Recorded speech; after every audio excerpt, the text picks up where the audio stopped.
SACD is actually growing in popularity, which for us at Gramophone is increasing the popularity of our better CD and SACD players. Hi, I'm Joe with Gramophone, and today we've got the great pleasure of being here with my friend Roger from Forte Distribution. Roger, how you feeling? Joe, good, thanks. Good. Nice to see you again. Great to see you always. Yeah. And you are the importer of these fine products from Shanling. Absolutely, yes. And today you've got a very interesting SACD/CD player for us, right? Yes. This is a brand new unit from Shanling. We just got it, so it's something that we're having fun playing with it. It's a top-of-the-line SACD player, SACD3.3.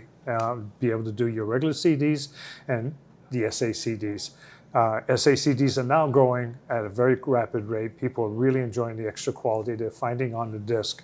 And so this is a great way to put it into your system and get maximum performance. So Roger, this has a lot of unique characteristics to it, the 3.3. And one of the things is this is actually a hybrid, right? It's both a tube and solid state? Correct. It's a solid state. It's got solid state DACs inside, R2R DACs, but it has two 12AT7 tubes inside here. Those are the same tubes that you would find in most high-end preamplifiers. Absolutely.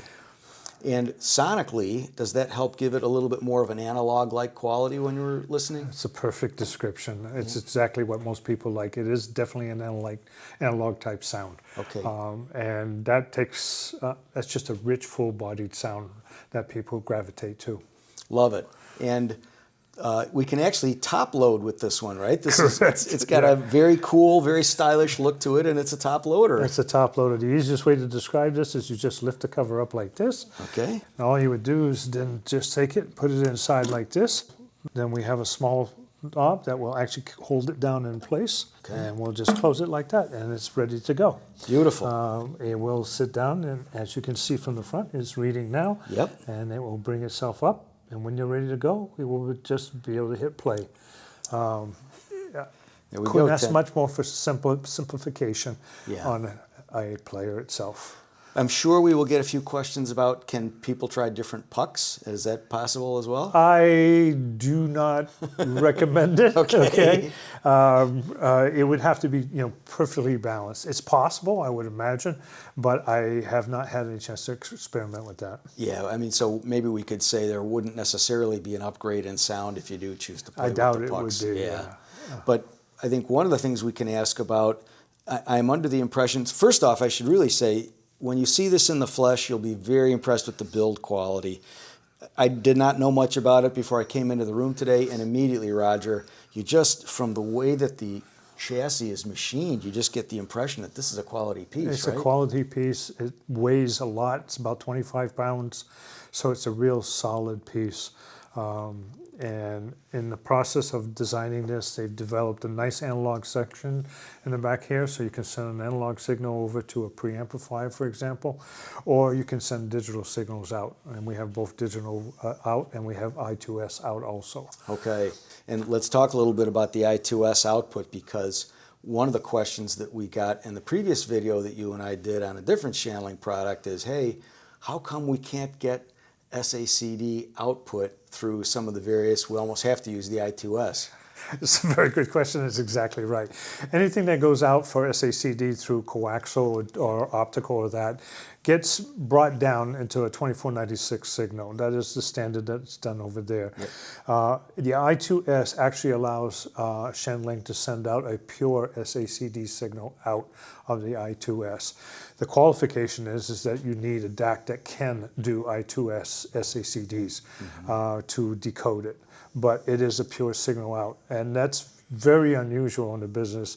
As far as I know, the nearest drive close to this that would actually send a pure signal out is many times more expensive than this. Yeah, and my guess is that people who are going to invest at this level in their music, it's not going to bother them that they need to get a really superior product to match it with in terms of the preamp. So. Yeah, so we'd be all set to go. I think that part's okay. One of the most intriguing things about this 3.3, Roger, you talked a little bit about the stepped DAC, R2R. perfectly matched Yep. R2R. Can you tell our listeners a little R2R bit about DACs, that? The easiest way to describe it simply is there a series of resistors, 2% resistors, that are matched perfectly to be able to give you the exact bits as they come out. It's one way of doing a D to A conversion. And this D to A conversion is in debate with chip DACs. Most people will say that R2Rs are more analog sounding. They have more body to them, but they don't have as much detail as a chip DAC. So it's a trade-off, and it's a debatable thing that you find in this part of the business. Yeah, but I think for my own opinion, people really do love a more analog type sound because, as you know, some of the lesser expensive CD and SACD products can sound a little harsh or brittle sometimes. Absolutely. And Mother Nature, everything is even outer harmonics. So anytime you lean more towards the analog sound, and especially with tubes, which does even outer harmonics, it's more pleasing to the ear. Yeah, yeah. So I'm excited about this. And has the price point been established as yet for USA? Yes, we will charge you a couple $1 million. Worth every penny?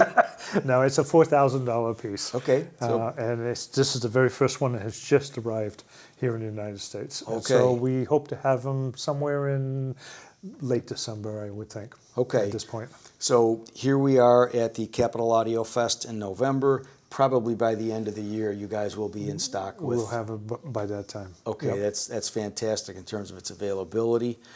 Anything else you want to say to help our viewers understand the 3.3? I guess that's pretty much the main part of it, is to come down and give it a try. You'll find it's very convenient. It's an extremely well built, like as you mentioned, built machine, and put it with any system you want. I think you'll be very happy with the sound.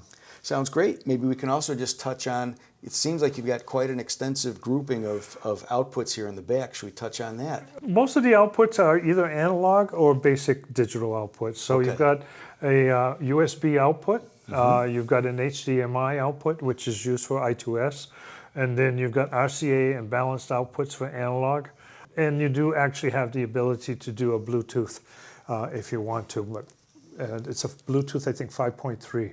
5.3. I actually find Bluetooth to be pretty cool in that, everybody who comes over, they don't have to get on your network. They can just pull out their phone and, you can share some music. So maybe it's Absolutely. not what you do with your serious listening, but still it's a really cool feature. At this point, with all the new encodings that they have, Bluetooth has come a long ways. Yep. And of course the IEC sockets, you can upgrade the power cable. You absolutely can. Love it.